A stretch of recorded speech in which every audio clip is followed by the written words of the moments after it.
What's good, everyone? Coach Damien here with the Shift Method podcast. Hope all of you are having a wonderful day. This is episode number 42, coming out to y'all on Monday, May 8th.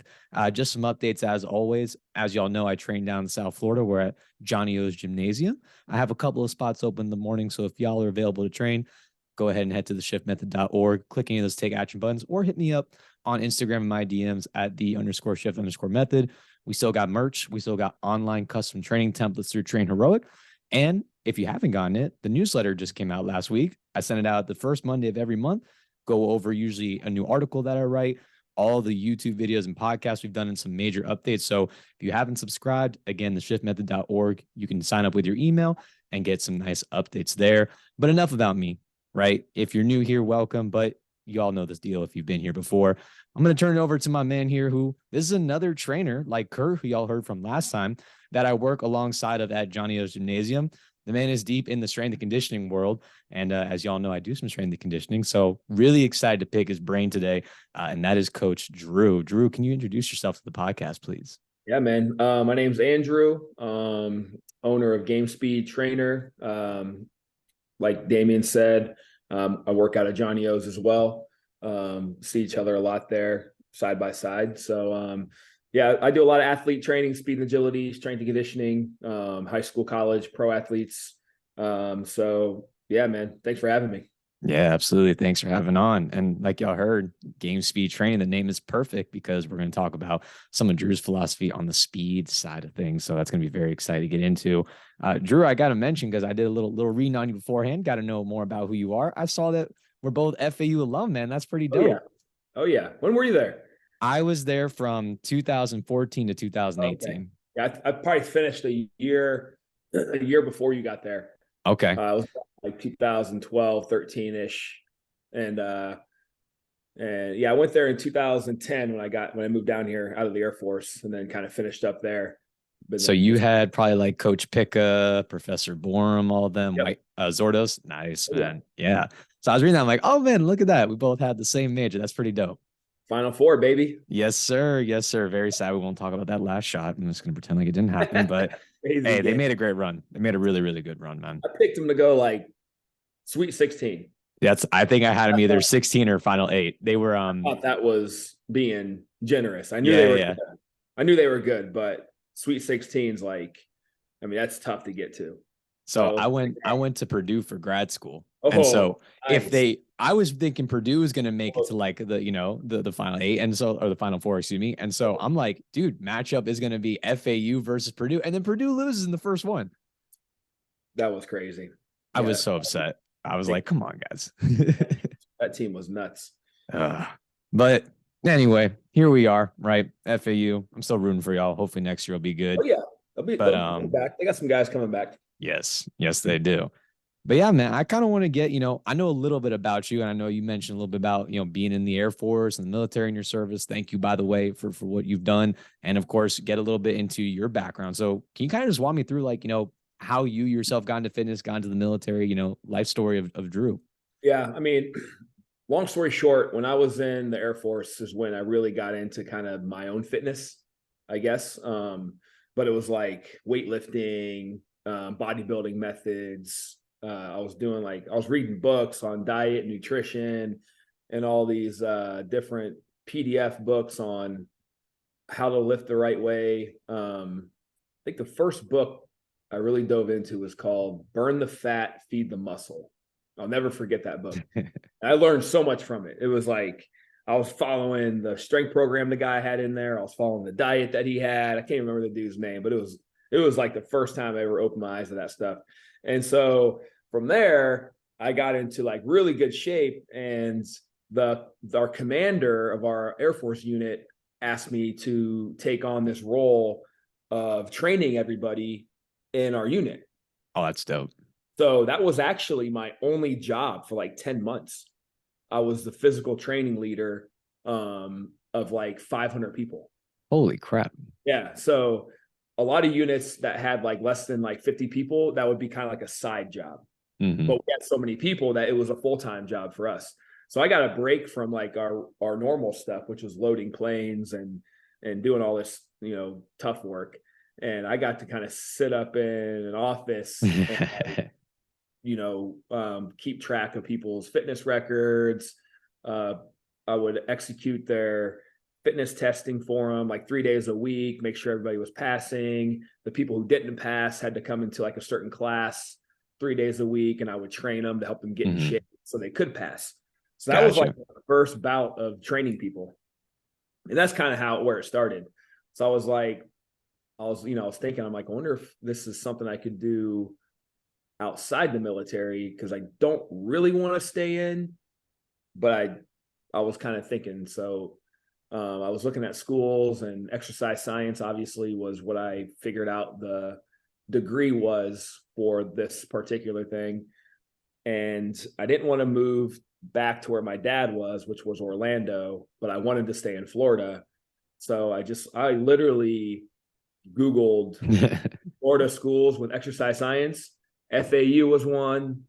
I think USF was one. And like FSU, I think might have had it. And I was like, man, I'm looking at pictures of Boca and Delray Beach. I'd never been here. And I'm like, I'm just going to go there. That's right.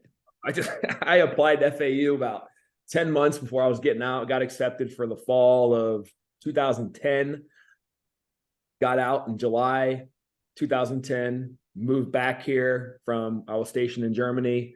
And I literally got out, moved down here, and went from Air Force one day, FAU student the next day, like that. And that's where it began. And then, from there, I did an internship with XPE Sports, which is who I worked with for 10 years after that. Nice. With the military for that training, you did that training in Germany? You were stationed there during your tour? Yeah. Yep. Okay. Very nice, man. Very nice. And what made you want to join the military, if you don't mind me asking? Well, really simple. I wasn't a great student in high school. I kind of just was one of those guys that just did enough to play sports, make sure I was eligible. And then when I went to college, I kind of had that same attitude, but like I had nothing to stay eligible for. And I just I hated it. I wasn't playing sports. I just couldn't be like a regular student. Like it's just like not fun. Right. So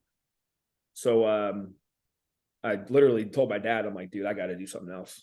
Like I can't keep going to school and hating it and failing these classes. Like I'm never going to finish. And I don't know what to do. He's like, 'cause he was in the Navy, and he's like, have you ever thought about joining the military? I mean, he's like, that's what I did. And I was like, you know what? He's like, but you have to go to the Air Force. He's like, you're not going to the Army. You're not going to the Marines. And I was in the Navy. You're not going to the Navy. I was like, well, he took me up to the Air Force recruiter. Of course, they gave me a great pitch. Made me seem like it was the best thing ever. They're good at that, man. Yeah, it was good though. I would do it over again if I had to. And yeah, that's kind of how I. You still hear me? Yeah, you're just fine. Hold on a second. There we go. How about now? Perfect. Yeah. So that's kind of how I joined. It wasn't anything crazy. I just needed something else besides being a college student. I couldn't do it, and I took classes while I was still online from like University of Maryland, and I took a couple classes from like Embry-Riddle. They had a good online program, and all those credits ended up transferring to FAU when I got out. Oh, nice. So I had a bunch of classes done already. That's why I only needed a couple of years at FAU to finish. So that came in clutch then. That's really good. Kind of get all the boring stuff out of the way and get to focus on the stuff you actually enjoyed. Yeah, that was pretty much what I did. I went right into FAU and kind of went right into those core classes of athletic training. And nice. That was pretty much it. I just needed something to kind of get my ass in gear. I didn't know what to do. And that's what I needed. That's very cool, man. I told it on the podcast before, but I don't think I've talked to you about it. I've actually had a somewhat similar like origin into how I got into fitness. And so long story short, this is on my podcast with Jay Zibikowski. I'll be sure to link it. But long story short, I was actually planning on joining the military out of high school, possibly thinking about, going through the officer route through college. But, initially my dream was to be a fighter pilot. Found out my vision is shit. And so I was like, oh, okay, I'll go into the Marine Corps, maybe go into special forces eventually, because I love being physically active. So I did JROTC in high school. And in that regard, we had something that was called at least I know it's local in Florida, called Raiders. It's the physical fitness team for high school competitive JROTC programs. So you do things like PT test, Humvee push, rope bridge, land navigation. It's all those like physical fitness skills that you learn in the military. And so we would get with other schools in the county and then ultimately the state level and compete. And so I fell in love with that. And so my sophomore year onward, I was the captain of that team and responsible for coaching and organizing our school's JROTC program to go compete with the other schools. Long story short, while I love that, I got sick. I'm sure you know about the military. They're very picky with medical history, so you got to be careful. And every branch of the military denied me medical clearance. Oh, really? Yes, Wow. I talked to Army, Navy, Air Force, Marine Corps. And once I kind of started going to my medical history, they're like, and recruiters, they'll try and sell it whatever way they can. I talked to them, they're like, yeah, that kind of sounds complicated, my guy. I don't know. I even got in contact with a doctor. I think it was for the Navy. And he's like, yeah, looking at your record, man, it's like, I don't think so. And I got to the point where I contemplated lying and just joining. And I was Yeah. like, luckily a moment of clarity of like, dude, if you do this and you get in trouble, man, like it's going to look so bad, like on your record. And so I was like, senior year, I'm healthy again, but I have this blemish on my record. I'm like, fuck, what am I going to do with my life? I prepared my last 18 years to go into the military, and I sat back and looked. I had some cool courses that were exercise science related, like anatomy and kinesiology for my senior year of high school. I was still doing the physical fitness team, being the captain, and I was in weight training. I was like, oh shit, I love working and coaching other people in fitness. That's part of why I think I had aspirations for the military. And sure as shit, I grew up in Coral Springs, and FAU is right down the corner, or right down the street rather. And so the rest is history. I got into that program and fell in love with the process ever since. Yeah. Yeah. Yeah. Pretty much. I mean, similar to mine, I started helping people get in shape in the military, had no idea how to, I didn't really know how to train anybody. I was just doing it. Like, I had this old school like field manual, like the push up, the 4 count bodybuilder. I'm like, okay, sure, here's what we're doing, man. yeah, it's better. I mean, I guess it was better than nothing, Yeah, but yeah. hell, had no clue what I was doing. Yep, I was right there with you, man. If I look back at the workouts, I'd probably cringe a Oh, little bit, dude, but it was a good time. I look back at some of the shit I was doing 5 years ago, and I'm like, oh, Ain't that the truth, man? Ain't that the truth? So you get to XPE, and then where do you go from there? How do you kind of branch out on your own after that? well, that was 2010, all the way to 2020. So I was Okay. there 10 years. So basically, it was COVID. So what happened was when COVID happened, the building we were in pretty much got sold by the owner. So we didn't own our own building. Someone else owned it. We had a landlord. And as the weeks went on, it was kind of the same feeling a lot of people had. They're like, I don't know when this is going to end. Yeah. I don't know how this is going to happen. Nobody is bringing any money in. This guy that owned our building, he has all these other businesses that aren't bringing money in, and he's kind of losing. And he's like, guys, I can't keep this building. Like, I got to get rid of it. So when he literally just texted, the owner of XPE one day, and he said, listen, when gyms open back up, he goes, we're not doing XPE here anymore.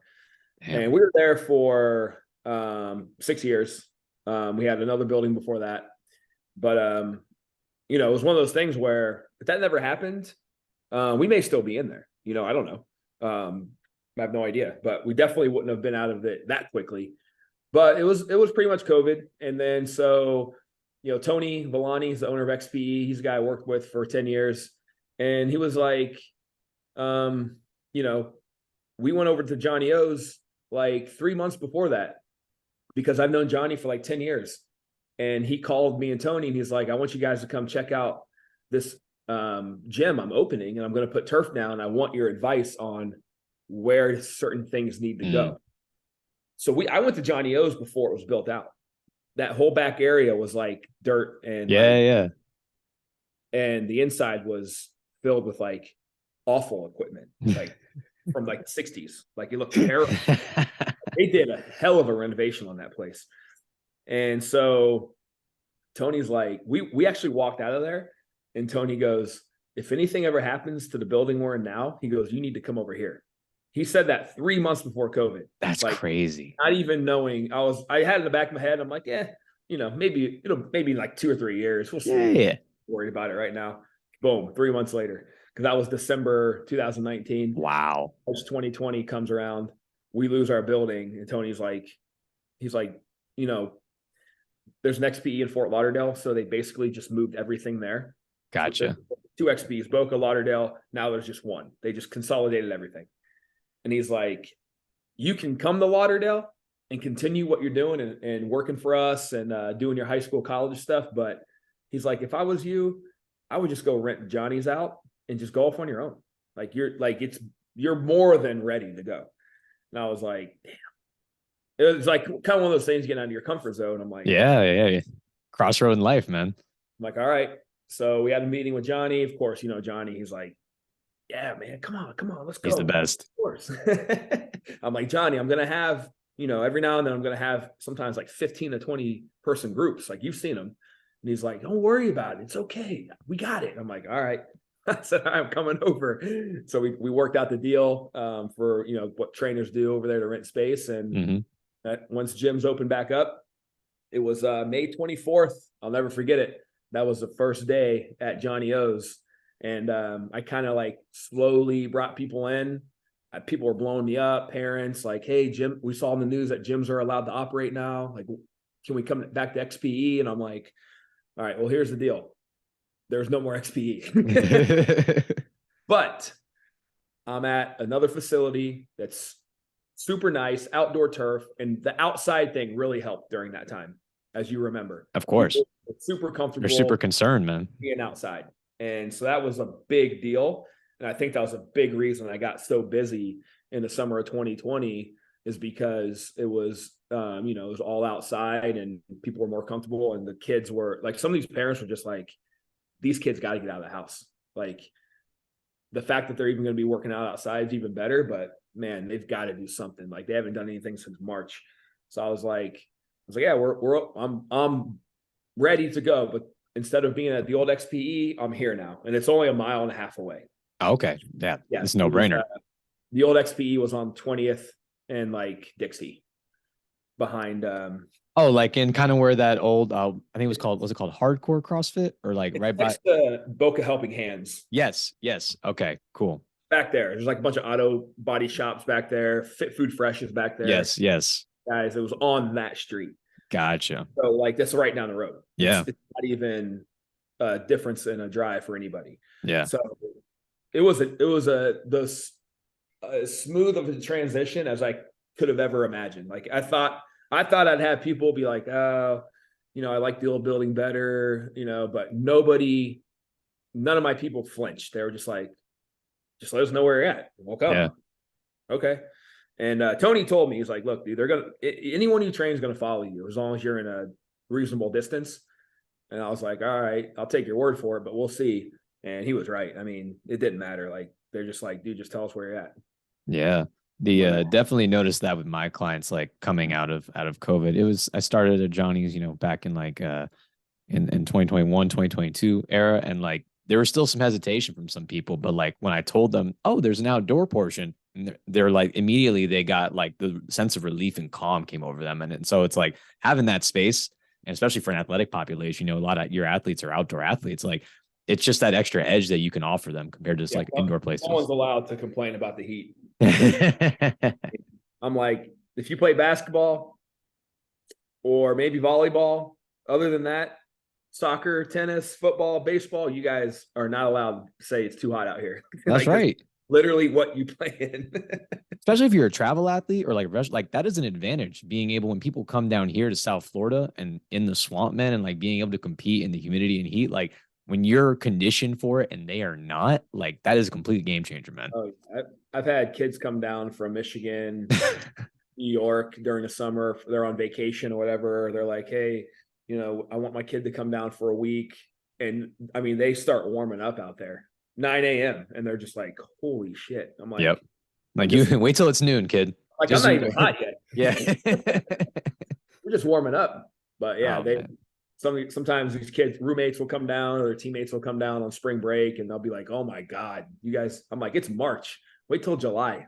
Yeah. Yeah. It's about to get brutal here, man, in the next couple months, as it always does down in South Florida. The Gotta beautiful wear it. Sunshine State. That's right. That's right. Now, appreciate you going in the background, man. That's cool to hear, how you kind of went from, starting out in the military with, helping them with their fitness programs and then ultimately owning your own business. As you've kind of gone through, I always like to ask coaches this, is there like a philosophy that you kind of have carried on with you in terms of how you approach working with your athletes? It kind of like, I guess it kind of depends. Like, I know that's a super cliche answer in our industry. Like, everything literally depends on the person. Of course. So depending on what we're working on, or what their goals are, I guess. But like, a lot of people know me for speed. And that was our main thing at XPE. That's what they're still known for. But yeah, there's certain things depending on like the age of the kid or the level of the athlete. A lot of people will come in with really good sprint form. Mm-hmm. Taught how to run, but they have no power or force in their legs. So they're running pretty, but they're not moving. Right. Not going anywhere. That doesn't happen often. Usually the case is the mechanics are bad. But they got a lot of power in them. They got power. You can see it. Yeah. You can see the power. You can see that they maybe lift weights with their football team at school, or, they've lifted in some way or fashion, but, the mechanics aren't there. So it kind of all depends on, when it comes to speed, it all kind of depends on those kind of things. But most of the time, I like to teach the force first. I want you to run hard. Like, get strong and powerful, and let's learn how to run hard, and we'll clean up the mechanics kind of as we go. So That's a good thing. Yeah. We called it force before form. Force before form. That's what we called it at XPE. I like that. Yeah, it's not saying that we don't work on form, but we want to put power in the ground. Because ultimately, that's how you're going to produce speed, agility. And, obviously, there's just like any lift, there's mechanics that you look for with sprinting, right? You look for the triple extension and flexion, you look for the positive shin angle. But depending on the person's anatomy and, their injury history and whatnot, their form's also going to look a little bit different. And they'll probably start to, as they learn to develop force, their form's going to naturally change anyway. So you're going to teach them these like standard mechanics, but then the athlete develops and gets stronger and fits into their own, and then it changes anyway. Yep. We had a lot of success just going for that force production first and just adding that extra form work, because I'm not going to say it's easy, but there's things you can teach form wise that a lot of these athletes will pick up quick. Mm-hmm. They'll pick them up. And with repetition and practice, the form can get better, probably quicker than people think. Yeah. It can happen quick. The force production, that isn't necessarily always the case. Like, you really got to hit the strength training, hit the resistance training in order to really find that consistent improvement in strength and power. Absolutely. And I learned too. Put that priority one, and then just clean up the mechanics kind of as we're doing that. That's usually a good way to go. Yeah. I learned a lot from, especially with young athletes. They don't, even when you start teaching them, like, obviously, like, starting with some general fitness and start getting into like strength and power, they don't really understand what you mean by, I want you to put max effort and force into the ground every time. It's hard for them to conceptualize, like, no, like everything you have. And when they finally have that click, it changes everything. You'll see it. Yeah. Yeah. Especially young athletes. If you're talking like even like pre-puberty, sometimes it's hard to even work on force with them, depending on what kind of weightlifting you should do, what kind of resistance training. So sometimes, like, kids under the age of 12, just getting them to run as hard as they can, like you're talking about. Yeah. Just sprint as hard and as fast as you can, and then let's slow it down and work on mechanics. All right, now do that again without even putting any resistance on them. Sometimes that actually helps a lot. Yeah. Once they get to the age where they can pull some heavy sleds, push some heavy sleds, do some trap bar, some single leg power. Once they get to the age where they can do that, you just see like a whole new person. Absolutely, man. Well, this is cool, man. Like I said, speed is probably one of my, in the strength and conditioning realm, one of my favorite things to talk about. And like I said, you're kind of like the speed expert guy. So I want to definitely pick your brain on like your philosophy with it. So first thing I always like to talk about is speed versus agility. Because I think a lot of times just like young coaches or the general public, they kind of look at those things kind of synonymously, or speed and agility. So can you kind of just break down like what speed means in of itself and then compare that to like agility? Yeah. Yeah. So for speed, I mean, for me, I'm just looking at just in general, just, running fast, acceleration coming out of your start or from a dead stop. And then how fast can you get fast? Mm-hmm. I always tell people, you'll hear me yelling to the groups I train, get fast, fast, I quickly. like that. Get fast, Fast fast. as you can, as fast as you can. Okay. Like, we did studies back at XPE with some of the NFL guys that train there. And we were showing, we were having them wear GPSs, and guys were getting to about 80% of their top speed at their third or fourth step. Wow. They completely head down, just blast out as Holy hard crap. So if a guy that runs 20 miles an hour was getting to about 17, 18 miles an hour on step 3. Holy shit. Yeah. So when you're talking about get fast, fast. Yeah. That's getting fast, fast. Damn. Now, the remaining part of that sprint is get to max speed. Mm-hmm. And the next part is hold on to it. Hold it. Exactly. Yeah. Okay. So when you're talking about speed, you're talking about first step, getting fast, getting to your top speed and maintaining it. And that's just pure speed and explosion. Mondays are usually my days where we just, straight up, linear, straight ahead. We're just going to blast today as hard as we can. Treadmill, sled pulls, then we go off unresisted down the turf. Let's go. And then there's another aspect it's called game speed, which is now you go into your sport. How often do you get to 100% of your speed? Not as much as you think. No, very rarely. So we got to tell them, like, listen, being as fast and as explosive as possible is the goal, because coaches will find room for the fastest kid on the team. Mm-hmm. Doesn't matter if he's got a mid-level stick, isn't great with his feet in soccer, they'll find room for speed. They just will. However, now we need to learn how to play within our speed.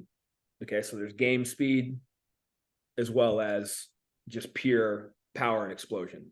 Yeah. So the game speed stuff, that's where you're trying to, a lot of stuff I'll do for game speed is, running in curves, the curvilinear stuff, Mm-hmm.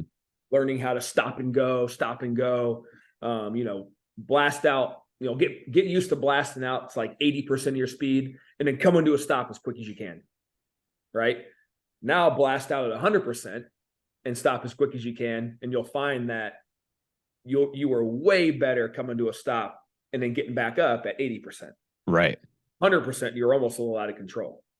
That's the thing. Yeah, if you can't control it, especially like you start adding like implements, like I've seen you guys out with like lacrosse sticks sometimes, like, hey, maybe you can run 20 miles an hour without a lacrosse stick, but put it in your hand and you get up to 16, 17 miles an hour and you're losing the ball. What good is that speed for you? Right. So, and you want to explain that to them, but at the same time, don't make it seem like being fast is a bad thing. Of course. That's what we want. Yeah. But now we need to learn how to control it. Absolutely. So the speed stuff, it used to be just run as fast as you can. Let's get as powerful and explosive as possible. Now, if you listen to a lot of the top coaches now in the industry, they're all talking about that game speed now. Now, how do we play within ourselves? How do we get as explosive and as fast as possible, but still make sure our speed isn't a detriment to our game? Yes. And then the agility kind of like comes into that, because being able to stop and go is a part of being agile, laterally and linear. So for agility, for me, a lot of the stuff I teach is really like foot placement. And, you'll see us down there. We're working on, coming to a stop. And if we're going to cut to the right, how do we set our foot angle up to make us be quicker off the ground. Things like that. So the speed ladders get a bad rap, which I understand why, because doing a footwork pattern or teaching someone a footwork pattern isn't agility. That's just teaching a footwork pattern. Yes. It's good for coordination for younger athletes. I think it's good for warming up. But I still use them. But for me, it's all about what we do out of the ladder. And the ladder is kind of there as a way to get your feet going. Right. Get your feet going. Now let's hit a 1-2 stop and learn how to push out of that. Right. So for our agility, for me, it's stuff like that, foot placement, learning how to stop and go, and then we'll do a lot of reaction drills. The mirror drill is definitely one of my favorites. Person in the middle, one person behind them, one person in front of them, and the middle person is just shuffling back and forth, and the two people on the outside have to react to them. Gotcha. It'll gas them out. It'll make their legs tired, which is fun. Kind of agility, and they're competing. Yep. Middle person's just trying to lose everybody. And I'll do reaction drills, when I say go, shuffle, when I say back, turn and run back to the line, stuff like that. Agility is unplanned movement. Really what it is. When you talk about what is game agility, it's being able to stop, go, change directions, laterally, forward, backwards, without knowing what's coming next. Yep. NFL DBs, probably the best at it. I mean, they're covering NFL wide receivers that know where they're going to go, but they don't know where they're going. How are you supposed to stop that? It's crazy. While running backwards, man. It's insane. Running backwards, and I got this guy looking like DK Metcalf running at me. I'm supposed to stop him. Jesus, that's true agility right there. Yes.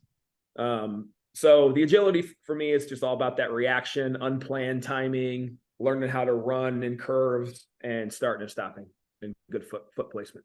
I love that, man. Yeah, like you said, not hating on speed, because there's a place for it and you got to develop it to some degree, but then it's got to be practical, right? So having that ability, really, sport is reactionary to an opponent. Obviously, you try and dictate your opponent as much as possible, but if you're playing a sport that has a clear distinction of offense and defense, you don't always get to dictate what's going on, and you got to be reactionary. Especially, if you want to get down to to an even more specific level, we would, back at XPE, and I still do this a little bit with my guys and girls, we'll break them down into offense and defense. Because on offense, you're supposed to know where you're going. So then we would call that learning how to attack, right? So if I'm running my route, I'm going to learn how to attack my spot without any false steps or, loss of energy. I want to go right to my spot. Boom. If I play lacrosse, same thing. I want to learn how to hit a move and go. I'm attacking. So you got attack agility, and then on defense, you have reactive agility. That's when they're reacting off someone else's move. Because I tell them, if you're on defense and you guess wrong, it's going to look bad. Yep. That's when you end up on someone else's highlight tape. So it's all about, that reactive agility on defense is all about being patient, trusting your eyes, and just reacting to a move. Yes. And being able to close on it. Yep. Obviously, there's the studying of the game, the studying of the offense that hopefully allows you to combine with your athletic gifts to get to that spot at least equally or a little bit better than your opponent. Yeah. But you're right. If you just constantly rely on power, and then you try and react or guess, like you said, you're going to get burned. Yeah. Yes, it may help. It may work every now and then, but most of the time, any elite defender will tell you they're looking for something to react off of.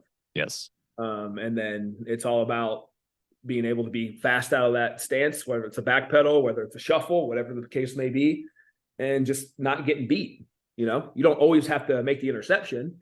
Just don't get beat. Exactly. Don't give up the long play.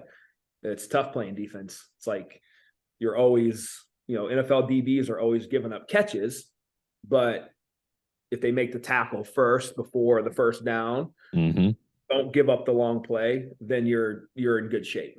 Let's do it. Keep the play in front of you. Exactly.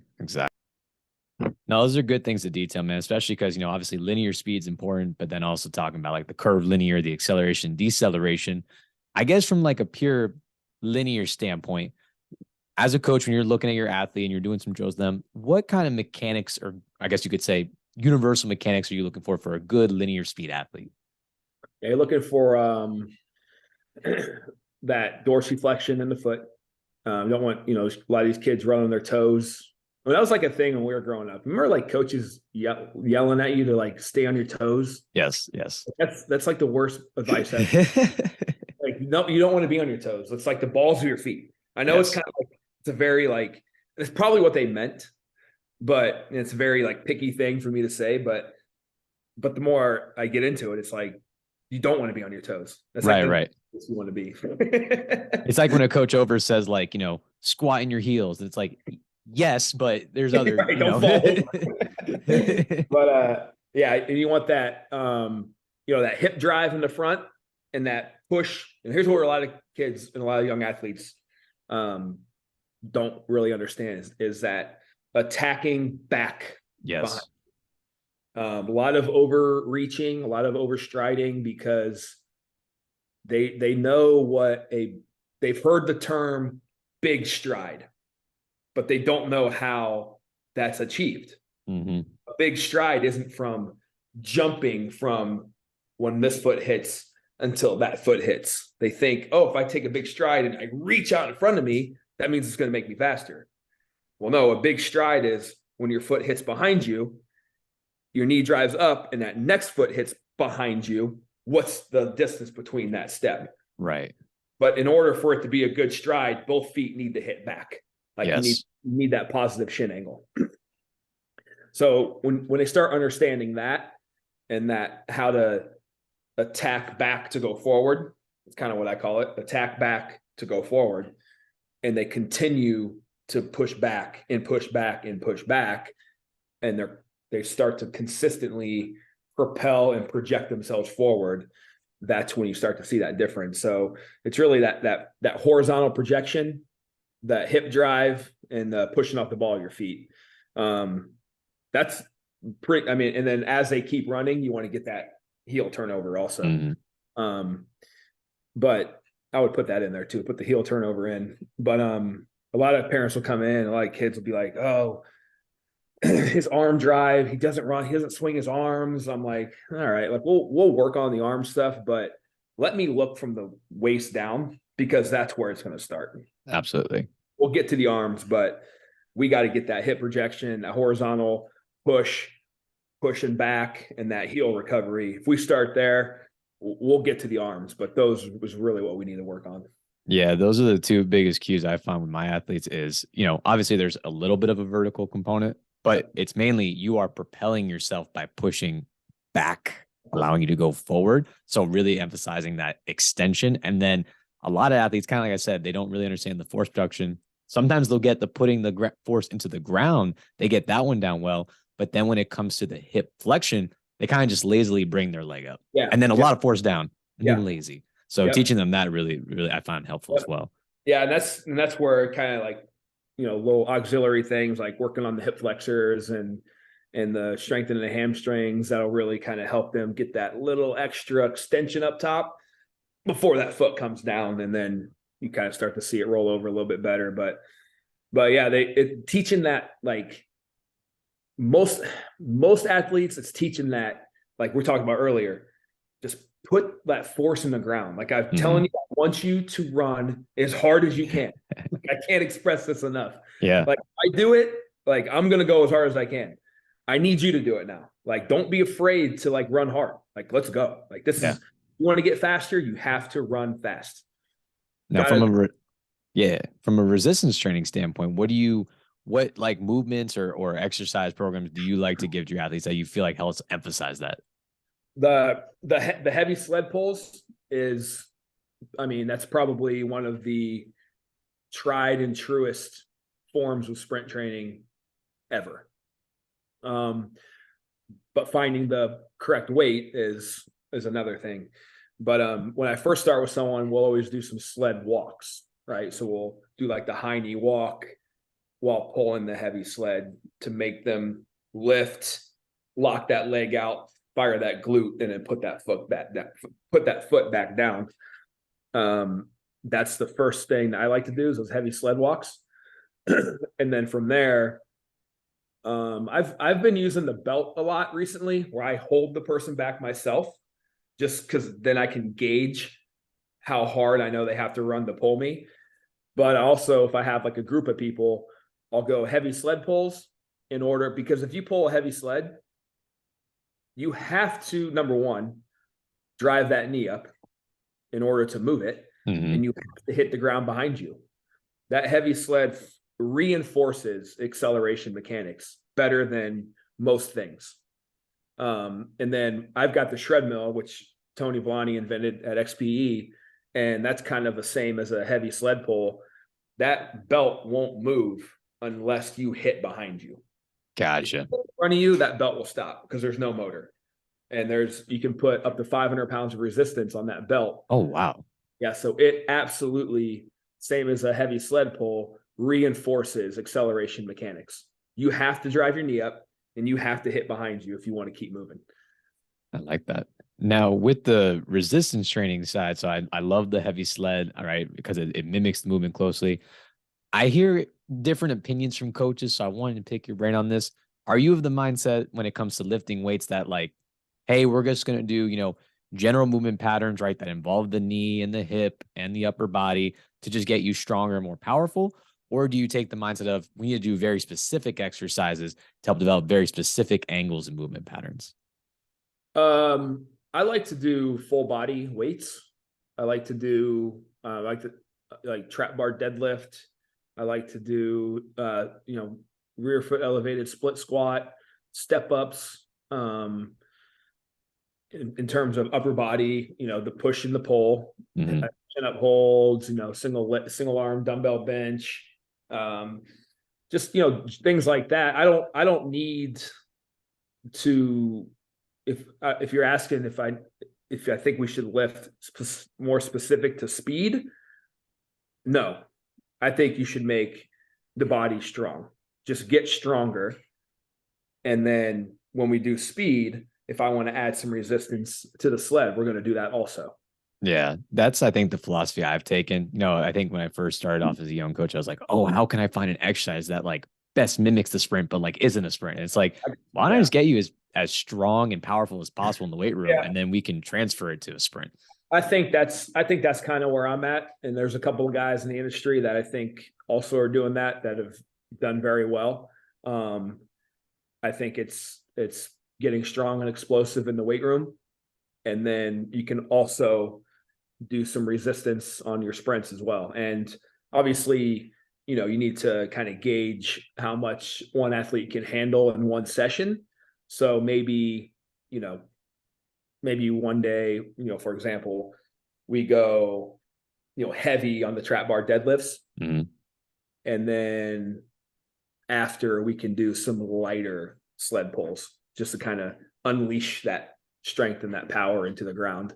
Instead of going really heavy, you could go really heavy and kind of like take some load off that sled and right. Just depending on, what you have that week. Again, the answer of our industry is it depends. No, 100%, man. Here's another it depends one, right? So I always like picking, strength and conditioning coach's brain. You talked a lot about, game speed and like reaction to the sport specifically. Do you, when you work with your athletes, depending on their sport, maybe start making some nuances at a higher level? Example, you got, an NFL player coming in and you're doing speed work versus a, MLB or a soccer player. Are there like some nuances you switch based on their sport and position? And what are those? Like there could be like a little bit. I think there was a time probably 7-8 years ago where I thought that it needed to be more specific than it really needs to be. So I've kind of gotten away from trying to get really sport specific. And that term is kind of like fading away. I think so too, man. Yeah. If you realize that, and if you do some research and reading in the industry, a lot of people really aren't using that phrase anymore, because I think, and this is kind of the way I'm going too, I think you do what we do. Okay. Let's get faster. Let's get more explosive. Let's work on our agility, our reaction skills, and learn how to stop. Let's do all that stuff. Everything we've already talked about. Let's get better at all that, and then go play your sport. That's your sport specific training. I 100% agree with you. That's kind of where I'm at now. Every now and then you'll see me down there. I'll hook the bungees up to some tennis players, and I'll have them, run out with the bungees, hit a shot, come back, run out with the bungees, just to kind of like mimic the tennis shot. But I don't think they need to do that. I just sometimes the athlete in their head, they think, oh, this is awesome. This is really helping me with my tennis game. And if that's what they think, then sometimes it makes it better training. But I don't think it's necessary. If you never do that, I think that's fine. Absolutely. But it's like I used to have some of the lacrosse girls bring their sticks, and they'd have their stick in their hand as we're running. Do I need to do that? No. But sometimes in their head, they were like, oh, this is cool. It's with lacrosse now. So it's like, but long story short, I think playing the sport is your sport specific training, and we just do what we know how to do. Absolutely. I break it down for like my general fitness clients, like, outside of smaller things like bicep curls and planks, the human body really does 8 things. You push and pull vertically, horizontally, you do a hinge, you do a squat, you do a single leg, you rotate. Athletes have some other nuances. You jump, you swim, you can run curve linearly, you can backpedal. And so if I can develop those things for your sport, like DBs need to run backwards, wide receivers don't really need to run backwards. So obviously that might look a little different. But they're attacking. That's what we're exactly. Attacking agility versus reactive agility. That's about as sport specific as you need to get for a football player. That's what I'm saying, man.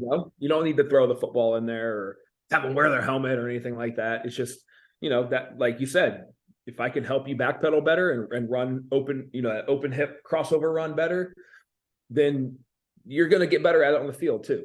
Yeah. It's got to translate over. So, yeah. And then that's where the coach comes in. They take now this athlete that you've helped develop and work on their mechanics and skills. And then now they get those game day reps in, and now they can translate that speed into game speed, essentially. Yep. Yes, sir.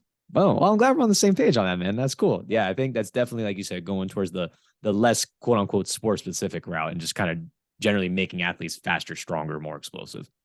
Yeah, I think it's, Tony said, the KISS, keep it simple, stupid. He's been saying that for years. And, for the most part, it's true. If you really just keep things simple and don't over try to think stuff, that'll take you a long way. It will.